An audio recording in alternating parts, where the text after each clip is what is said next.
Hello and welcome back to the weirdest, strangest and most disturbing things ever. So, let's get to it. Number 40. The Lost Odessa Catacomb Girl. On the 1st of January 2005, a group of friends in Odessa in the Ukraine were exploring the sprawling maze of catacombs beneath the city. One of the group, a girl named Masha, became separated from her friends, and they never saw her again. The catacombs span some 2,500 kilometers, carved into the limestone beneath Odessa. They have a history of swallowing up people never to be seen again. It wasn't until 2 years later when police managed to locate Masha's body with the aid of some unsuspecting teenagers.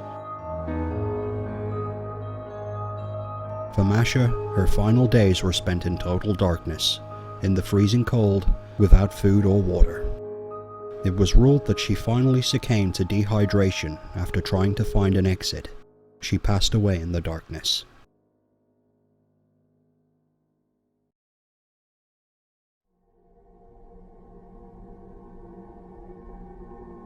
Number 39. Hiroshi Uchi's radiation exposure.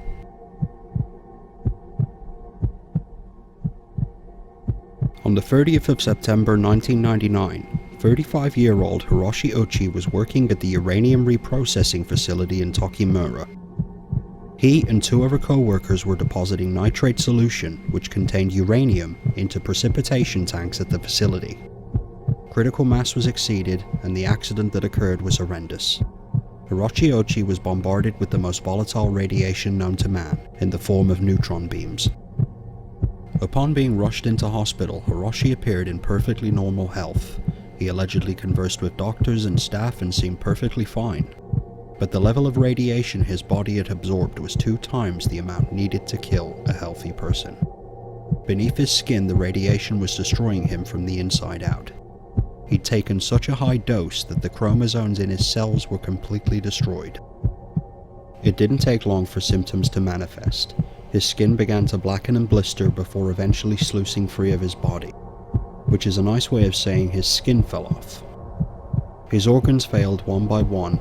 He lost his lower jawbone and then consciousness altogether, but was kept alive in a coma by doctors keen to study the effects of radiation poisoning at that extreme level. He had limbs amputated and was even resuscitated when he died, and this went on for 3 months. In that time, he was given daily blood transfusions, despite losing 20 liters of bodily fluids a day. He was given stem cell transplants and even skin grafts. Much has been said about the unethical medical treatment that Hiroshi Uchi underwent, but I can't help but feel he'd have been better served being allowed to pass away without having to undergo the trauma that he did. Words really fail to describe a death as horrendous as Hiroshi Uchi's.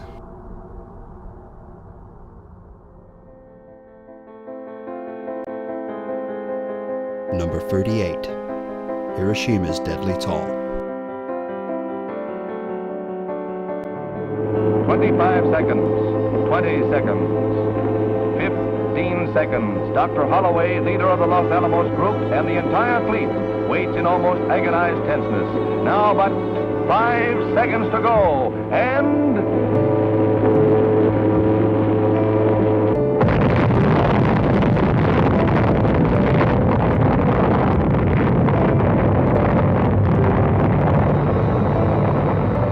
Yes, it's another appearance of Hiroshima, and while those who were outright killed in the deadly blast suffered immensely, it's nothing in comparison to those who lived to survive. Hiroshi Uchi isn't the only person to undergo extreme radiation poisoning in history. As the people of Hiroshima know all too well, the effects of the bomb being dropped in August of 1945 were devastating to the people caught within the blast radius.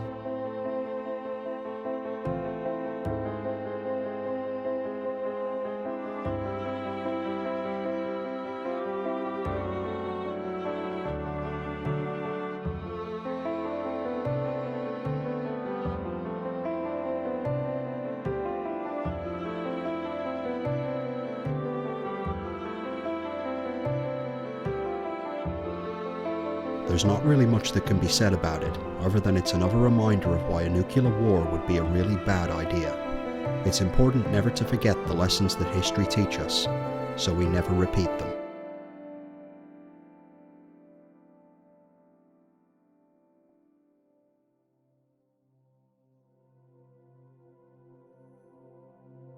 Number 37. Armin Muse.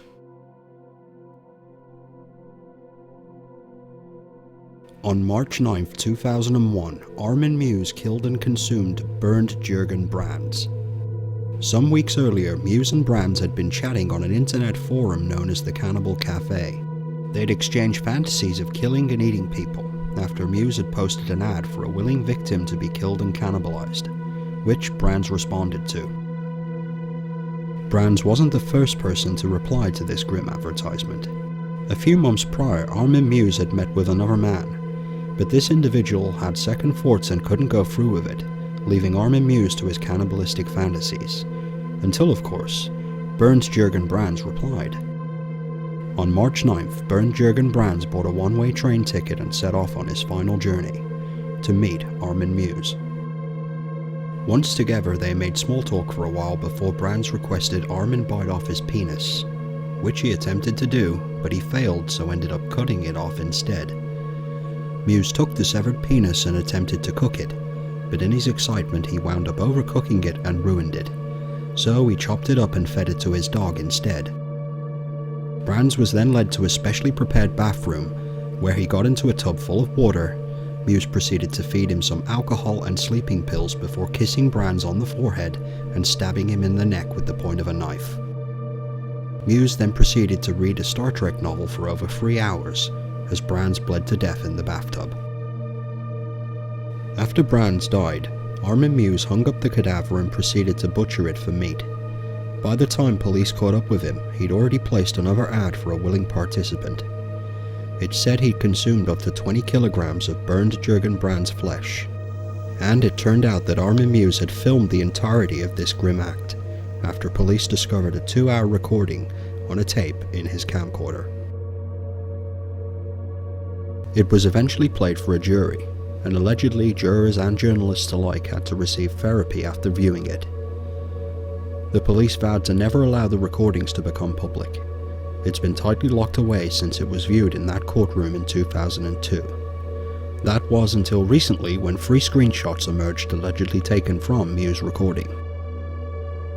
Rumor has it there's more screenshots floating around the deeper parts of the dark web, along with a short video clip of Armin dismembering Brands' body, complete with the transcripts of the recording as Muse complains to camera of how difficult it is to dismember the cadaver. The most shocking thing about this case isn't that Armin Muse killed and ate a man, or even that he filmed it, but that his victim, Bernd Jürgen Brands, was a willing participant in this atrocity.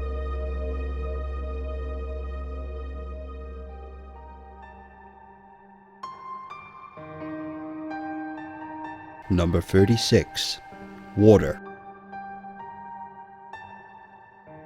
Yes, that's right, water. Water is one of the most abundant substances on planet Earth, and the most vital for the existence of life. We take it for granted, yet water is also one of the most mysterious substances known to science. It's not completely understood how water evaporates, why ice is slippy, how many different forms ice can actually take.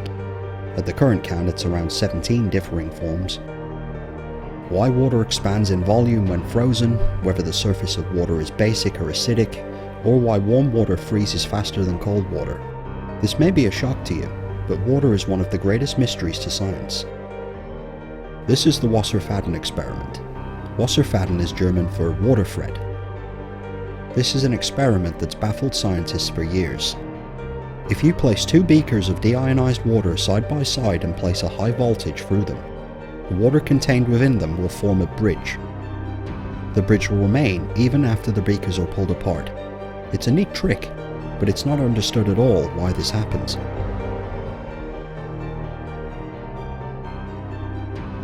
So next time you take a sip of water, take a moment to think of the water in your glass and why it's still very much a scientific mystery.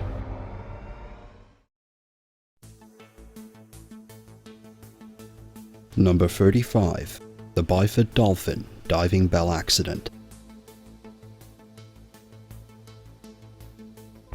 On the 5th of November 1983, 4 divers were drilling in the Friggs gas field in the Norwegian North Sea. The divers were in the decompression chamber attached by a short passageway to a diving bell on the rig. They were being assisted by dive operators Roy Lucas and Billy Crammond. One of the divers was in the process of closing a hatch between the chambers when the complex suddenly decompressed. One operator and all 4 divers inside were killed instantly. The other operator was critically injured but survived. What the f*** is that?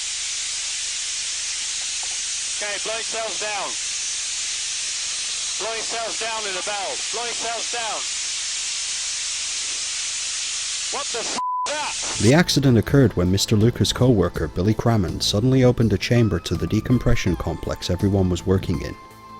The chamber decompressed from an atmospheric pressure of 9 atmospheres to that of 1 in an instant. This caused explosive pressure within the bodies of those caught within the chamber, and as a result, they violently exploded. As you can imagine, this was an extremely unpleasant way to go.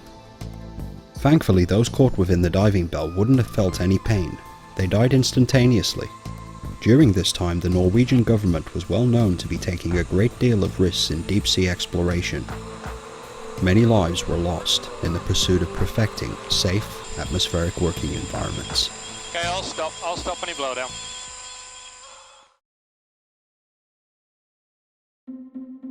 Number 34. Ronaldo Dagsa's final photograph. On the 1st of January 2011, Ronaldo Dagsa, an up-and-coming Filipino politician for the Barangay Peacekeeping Action Team, was taking a family photograph at the New Year's Eve celebrations in his local community. He was suddenly shot and killed, and the 2 responsible for the act were affiliated with a local gang. Ronaldo Dagsa's final photograph received worldwide attention due to the fact that he had inadvertently captured his assassin and the lookout in the photograph at the moment of his assassination. Michael Gonzalez and Rommel Oliver were arrested 2 days later on the 3rd of January and convicted of the murder of Ronaldo Dagsa, thanks to his final photograph.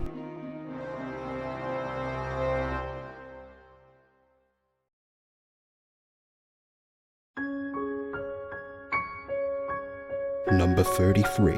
Keith Sapsford's final flight. On the 24th of February 1970, 14-year-old Keith Sapsford concealed himself in the wheel well of a Tokyo-bound DC-8 at Sydney International Airport in Australia. Keith Sapsford had had numerous discussions with his relatives about stowing away on a plane and going on an adventure. He ignored their adamant advice that it had only wind up getting himself killed. Ignoring the advice of relatives who believed these were just fanciful fantasies, he embarked upon his adventure and set out for the airport dressed only in a pair of shorts and a t-shirt. Soon after the plane took off, unbeknownst to Keith Sapsford, the compartment he'd stowed himself in opened again to receive the retracting wheel, and Keith Sapsford was dislodged from the compartment and plummeted over 200 feet to his death. Simultaneously in the area, an amateur photographer named John Gilpin was testing a brand new camera he'd purchased, and so took a picture of a nearby plane as it traveled overhead. When he later developed the negatives, he was horrified to find the image of a small boy falling through the air.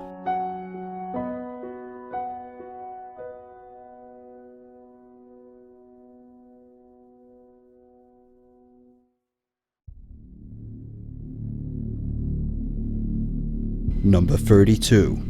Declassified Soviet UFO footage. With the collapse of the Soviet Union in 1991, organized crime seized on the opportunity to take real power and entered the establishment, and in very quick succession soon became the establishment. Kidnappings, murder, extortion, corruption, and defections. For a short while the country collapsed into turmoil and chaos, with the crumbling of the previous regime. Secrets were sold to the highest bidders as simultaneously Western media flocked en masse to Moscow. During this brief but chaotic time, the KGB and hundreds of thousands of its employees hemorrhaged classified information at great profit, while officials, both military and political, were in uncertain times.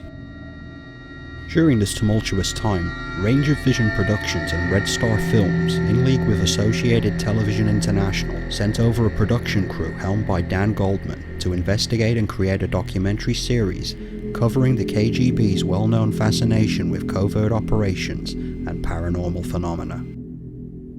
So for over 5 years this was conducted as they dug up all sorts of weird accounts and documentation, such as the sexual blackmailing techniques employed by the KGB on its own agents, their use of sonic weaponry on US embassies, and the KGB's employment of alleged psychics to psychologically destroy opponents of the regime. In 1998, the secret KGB files dedicated an episode to the UFO phenomenon, and what they allegedly uncovered after paying off shady people in smoky back rooms is quite interesting, if true. But first let's talk about the stuff that certainly isn't real, or if you'd prefer, is highly questionable. For example, producers paid for and acquired footage that allegedly showed a crashed UFO along with the retrieval and autopsy of an apparent alien occupant by KGB agents and soldiers, which seems far more likely to be propaganda in the form of a deliberate hoax, rather than a crashed ship from another world. Take it as you will, but it certainly isn't convincing.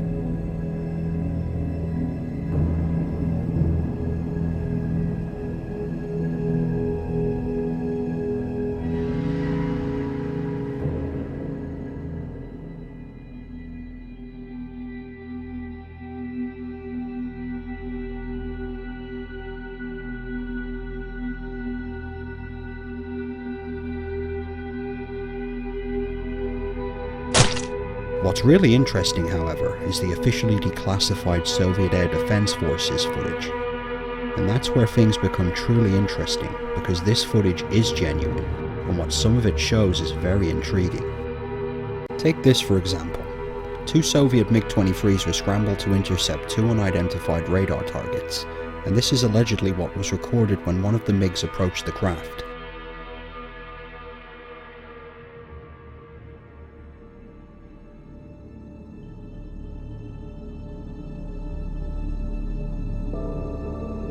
Now, this may be a trick of perspective and shadow, but it's certainly real. And then there's this. When an American F-16 on maneuvers entered Soviet airspace, a MiG-25 was scrambled, and during the escort out of Soviet territory, this was inadvertently caught on film.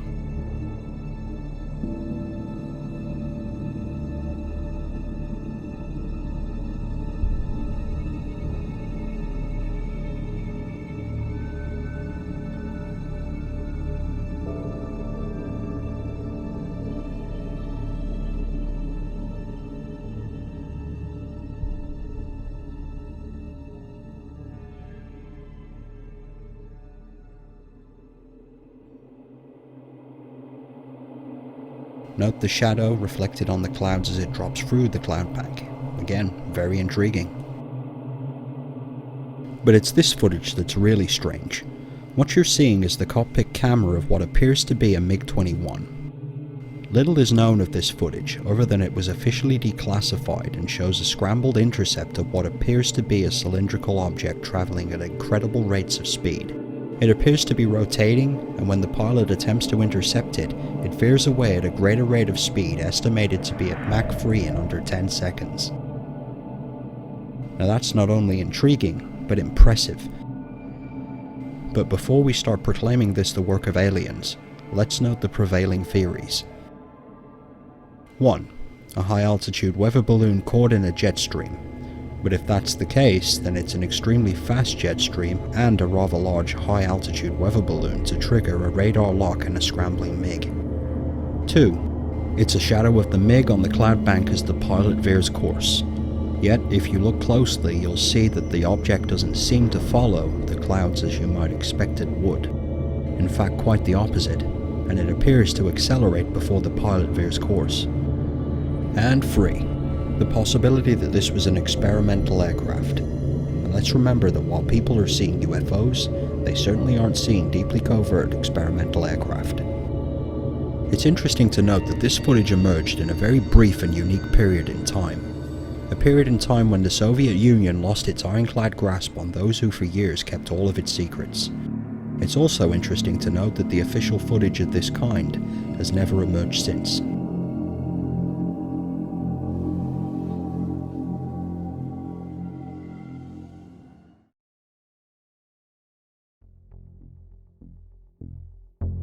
Number 31. Cicada 3301. On the 4th of January for 3 consecutive years running, 2012 through 2014, the mysterious group known as Cicada 3301 has been initiating deeply complex puzzles for members of the public to solve. The puzzles, in order to be solved, all involve an understanding of cryptography, steganography, and data security. So far, 2012's and 2013's puzzles were resolved by parties unknown, who gained entry into an organization known as Cicada 3301. 2014's puzzle is still ongoing, and as of the making of this video is still unresolved. This is likely the reason there wasn't a puzzle hunt on the 4th of January 2015, but this year they returned again with yet another deeply complex puzzle hunt. Little is known of Cicada, the people who organize it, or the reasons for the puzzle hunts or recruitments in the first place, yet it's not hard to imagine who would benefit from recruiting such talents. Each puzzle lasted around a month, although 2014's puzzle is still believed to be unresolved. The puzzles comprise of different stages where participants are required to solve puzzles with the aid of clues scattered throughout a plethora of different media. These include unpublished works of cryptography and other literary works of the ages, original music, imagery, online postings, the deep web, and telecoms. People are required to travel in order to solve some of the puzzle stages.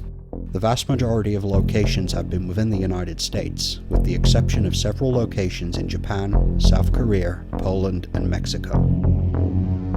Interestingly, the US Navy started releasing puzzles based on cicadas, under the name Project Architeuthis, and the National Security Agency throughout May of 2014 began releasing puzzles every Monday in an effort to recruit new members. The Planned Parenthood website was hacked by a group calling themselves Cicada 3301 in 2014, but Cicada Associates later released a signed statement disavowing the hacking group and the use of their name and symbology. The hacker group responsible then released a statement of their own confirming this, after it's believed Cicada located them and demanded they retract the use of their name and symbology. Members who've alleged to have completed all sections of these highly complex puzzles apparently receive emails stating that they've been psychologically assessed and that they've now gained entry into the secret group. But no other information is known, as the people who've solved these puzzles aren't talking. There are many theories as to the origin and meaning of the puzzles. Some think it's a new form of reality game, covert recruitments for three-letter agencies, or that it's funded by a corporate bank in order to develop a new form of cryptocurrency. Nobody knows, and those who've allegedly solved these puzzles have never come forward to discuss it. Cicada 3301 is a deeply secretive organization. It's well funded, has ties to numerous territories, and is recruiting people from all over the world for reasons unknown. The Washington Post once coined it the most elaborate and mysterious puzzle of the internet age. 20 down, 30 to go. So, that's it. Thanks for watching, and tune in next time when we continue to count down the top 50 weirdest, strangest, and most disturbing things ever. And be warned, if you think this was weird, you ain't seen nothing yet.